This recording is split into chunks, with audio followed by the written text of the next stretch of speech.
জুলাই জাতীয় সনদ আওয়ামী লীগের দোসর জাতীয় পার্টিকে নিষিদ্ধকরণ এবং পিআর পদ্ধতিতে আগামী ফেব্রুয়ারিতে নির্বাচন সহ ৫ গণদাবি আদায়ে চলতি মাসে ৩ দিনের কর্মসূচি ঘোষণা করেছে জামায়াতে ইসলামী। এই কর্মসূচিকে কেন্দ্র করে জাতীয় দৈনিক ইনকিলাব পত্রিকার প্রথম পাতায় ভারতীয় এজেন্ডা নিয়ে মাঠে জামায়াত শিরোনামে প্রকাশিত হয় এক লম্বা কলাম। সেখানে বলা হয়, জামায়াত সহ ইসলামী রাজনীতির সাথে জড়িত এই দলগুলোর ঘোষিত এই আন্দোলন কর্মসূচিকে ভারতীয় এজেন্ডা বাস্তবায়নের নতুন কর্মতৎপরতা বলে মনে করছেন রাজনৈতিক বিশ্লেষকরা। রাজনৈতিক বিশ্লেষক ডাক্তার জাহিদুর রহমান বলেন, দেশের নির্বাচনের সুস্পষ্ট রোডম্যাপ ঘোষণার পর জাতীয় পার্টিকে নিষিদ্ধ করার তৎপরতা কোনো স্বাভাবিক রাজনৈতিক প্রক্রিয়া নয়, বরং মনে হচ্ছে এটি পরিকল্পিতভাবে নির্বাচনী পরিবেশকে জটিল করে তোলার ষড়যন্ত্র। পিআর পদ্ধতি ভারতীয় একটি এজেন্ডা, এটা বাস্তবায়ন এবং জাতীয় পার্টির নিষিদ্ধের দাবি নিয়ে আন্দোলন, সব মিলিয়ে একটা বড় ধরনের ষড়যন্ত্র চলছে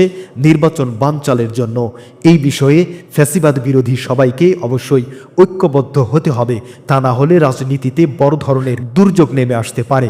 এদিকে দৈনিক ইনকিলাবে প্রকাশিত এই সংবাদকে অসত্য ও বানোয়াট আখ্যা দিয়ে তীব্র নিন্দা ও প্রতিবাদ জানিয়েছেন বাংলাদেশ জামায়াতে ইসলামের সহকারী সেক্রেটারি জেনারেল এবং কেন্দ্রীয় প্রচার ও মিডিয়া বিভাগের প্রধান অ্যাডভোকেট এহসানুল মাহবুব জুবায়ের। মঙ্গলবার এক বিবৃতিতে তিনি বলেন, দৈনিক ইনকিলাবের ১৬ সেপ্টেম্বর সংখ্যার প্রথম পাতায় ভারতীয় এজেন্ডা নিয়ে মাঠে জামায়াত শিরোনামে প্রকাশিত বানোয়াট ও হীন রাজনৈতিক উদ্দেশ্য প্রণোদিত প্রতিবেদনে আমি তীব্র নিন্দা ও প্রতিবাদ জানাচ্ছি।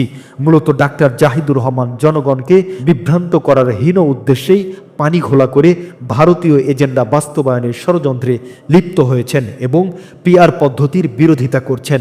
অথচ পিআর পদ্ধতি আধুনিক বিশ্বের একটি উন্নত গণতান্ত্রিক ব্যবস্থা, যা বর্তমানে প্রায় ৯১টিরও বেশি দেশে কার্যকর রয়েছে। বাংলাদেশের অধিকাংশ বুদ্ধিজীবী, সাংবাদিক, আলেম ওলামা, রাজনৈতিক নেতৃবৃন্দ ও ছাত্র সমাজ পিআর পদ্ধতিতে নির্বাচন সমর্থন করছেন, কিন্তু একটি স্বার্থান্বেষী মহল ভুল তথ্য ছড়িয়ে জনগণকে বিভ্রান্ত করছেন, যাতে দেশের গণতন্ত্র ও গণতান্ত্রিক প্রতিষ্ঠানগুলো মজবুত ভিত্তি লাভ করতে না পারে। তিনি আরো বলেন, বর্তমানে জামায়াতে ইসলামী সহ ২৫টি রাজনৈতিক দল পিআর পদ্ধতিতে নির্বাচন দাবি করছে। দেশবাসী মনে করে, যারা ব্যক্তি ও দলীয় স্বার্থে এ ব্যবস্থার বিরোধিতা করছে এবং এটিকে ভারতীয় এজেন্ডা বলে আখ্যা দিচ্ছে, তারা প্রকৃতপক্ষে গণতন্ত্র ও জাতীয় স্বার্থকে ক্ষতিগ্রস্ত করতে চাইছে। তিনি বলেন, শিগগিরই জনগণের আন্দোলনের মুখে সরকার পিআর পদ্ধতিতে নির্বাচন দিতে বাধ্য হবে। এতে দেশে ভারসাম্যপূর্ণ ও একটি টেকসই জাতীয় সংসদ প্রতিষ্ঠিত হবে, গণতন্ত্রের অগ্রযাত্রা সুসংহত হবে এবং রাজনৈতিক উন্নয়ন ও জাতীয় স্থিতিশীলতা নিশ্চিত হবে। তিনি সংশ্লিষ্টদের উদ্দেশ্য করে বলেন, জামায়াতে ইসলামীকে নিয়ে উদ্দেশ্য প্রণোদিত প্রচারণা বন্ধ করুন।